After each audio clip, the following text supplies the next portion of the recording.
Hi, Chris Oraga.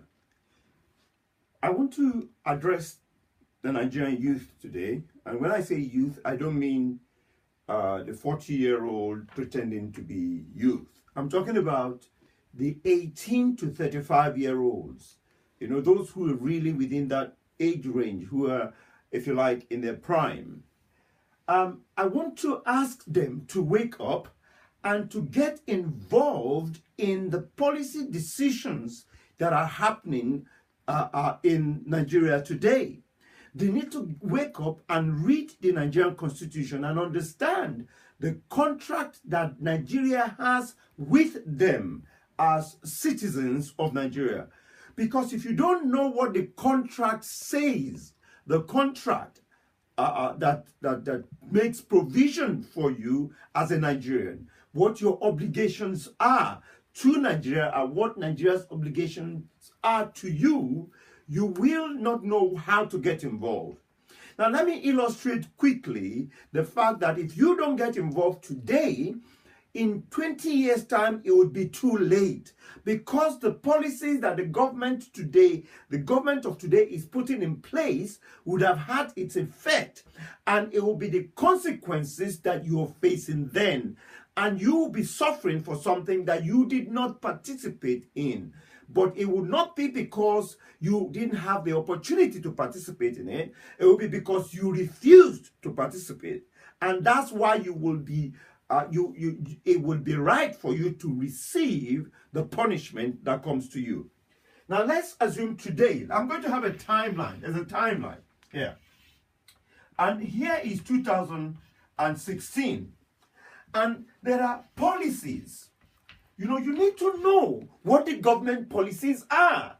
What is the government intending to do in 2 years' time, in 10 years' time? What is the policy direction of the government, okay? So that you know where you get involved, you know?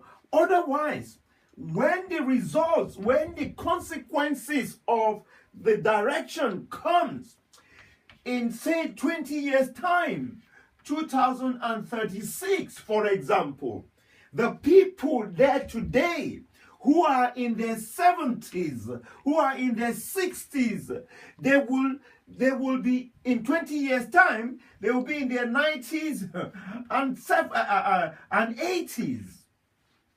Now, their life is spent. From then, you will be getting to your 40s and your 50s. Now, these people would have controlled your life when you're in your 20s here. They would have controlled your life in such a way that you will have nothing to leave for your own children by this time. So you need to get involved here for when we get to 2066.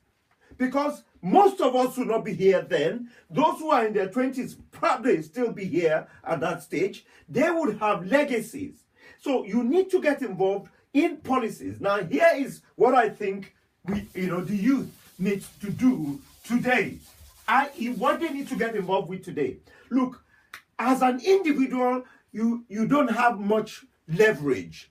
So what the youth needs to do, they need to organize themselves. They need to come together. Don't go asking questions on your own. Organize into groups. And what you need to do, leave the president alone. He's too far away. Okay. Now go to your local government chairman. Okay. The councillors. Okay. Your local government chairman, the councillors, your local rep, those in the House of Representatives. You need to ask them questions. For example, why are the schools completely run down? You need to organize groups. The problem with us sometimes is that we're very individualistic. So we solve the problem for ourselves. But we leave the society itself. We don't recognize that we have to operate within the society. In 20 years' time, what is going to happen in 20 years' time? Today is when you decide it. Don't wait for these people who are in most cases much older than you, who all they're looking for is a salaried employment. You know, they're looking for money. They don't have any, most of them don't have real vision for their local environment. They just want them to go there for power. You need to ask them the question. You need to make them answer questions by organizing into groups. You know? And when I say organize into groups, I'm talking about organize into intelligent groups, not to become don't allow yourself to be taken over by the politicians when you organize yourselves like that, because that's what they will try and do. They will try and turn you into their local supporters. No. You need to ensure that irrespective of what political party they belong to, you ask the right question. Start with your local government chairman. Start with a local councillor. Start with your local representative. Why are the schools run down? Why are the local schools run down? Don't build new schools.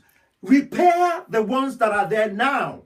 If you don't do that, even if you are able to organize yourself in such a way that you're able to look after your own children when you have them, don't forget that other people who are unable to send their children to good school, your children will have to live with those people, and they will be the bane of your children's life.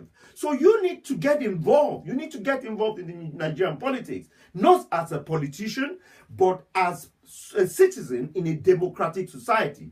The number one assumption in a democracy is that the people within that democracy understand how democracy works. Thank you very much. Please like my page, Rad Discussion, so that you can have more access to these videos. Thank you very much. Rad Discussion, Chris Saraga.